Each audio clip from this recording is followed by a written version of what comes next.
This is Joy of Heaven, Saint of the Day for June 3rd. As we celebrate St. Charles Lwanga and companions, martyrs of Uganda's Day. St. Charles and many other martyrs for the faith died between November 15, 1885 to January 27, 1887 in Namugongo, Uganda. St. Charles and his companions were beatified in 1920 and canonized by Pope Paul VI in 1964. In 1879, Catholicism began spreading in Uganda when the White Fathers, a congregation of priests founded by Cardinal Lavigerie, were peacefully received by King Mutesa of Uganda.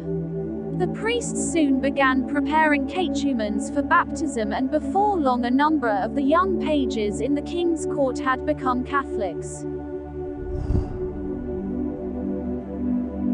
However, on the death of Mutesa, his son Mwanga, a corrupt man who ritually engaged in pedophilic practices with the younger pages, took the throne. When King Mwanga had a visiting Anglican bishop murdered, his chief page, Joseph Mukasa, a Catholic who went to great length to protect the younger boys from the king's lust, denounced the king's actions and was beheaded on November 15, 1885.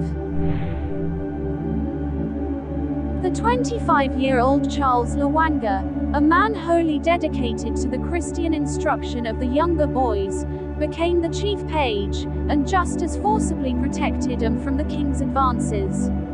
On the night of the martyrdom of Joseph Mukasa, realizing that their own lives were in danger, Lwanga and some of the other pages went to the White Fathers to receive baptism. Another 100 catechumens were baptized in the week following Joseph Mukasa's death. The following May, King Mwanga learned that one of the boys was learning catechism.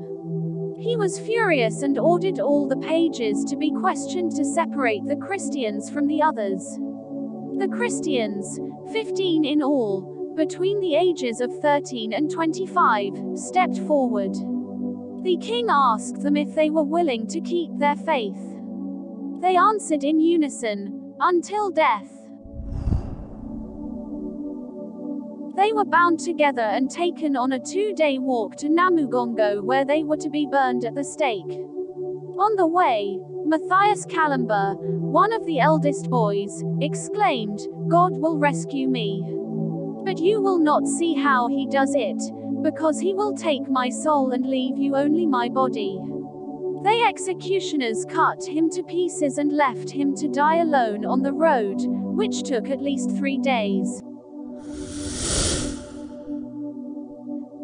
When they reached the site where they were to be burned, they were kept tied together for 7 days while the executioners prepared the wood for the fire.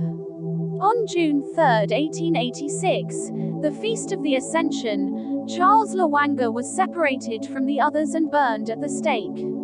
The executioners slowly burnt his feet until only the charred remained.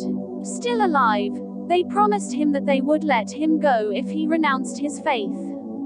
He refused, saying, "You are burning me, but it is as if you are pouring water over my body." He then continued to pray silently as they set him on fire. Just before the flames reached his heart, he looked up and said in a loud voice, "Katanda, my God," and died. His companions were all burned together the same day, all the while praying and singing hymns until they died. There were 24 proto-martyrs in all. The last of the proto-martyrs, a young man named John Mary, was beheaded by King Mwanga on January 27, 1887. The persecutions spread during the reign of Mwanga, with 100 Christians, both Catholics and Protestants, being tortured and killed.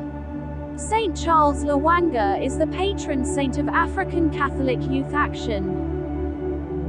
From Joy of Heaven, thank you everyone. You may also make a novena, and we're inviting you to please try to click the thanks button for your comment to have an amazing, colorful and wonderful animation. God bless us all.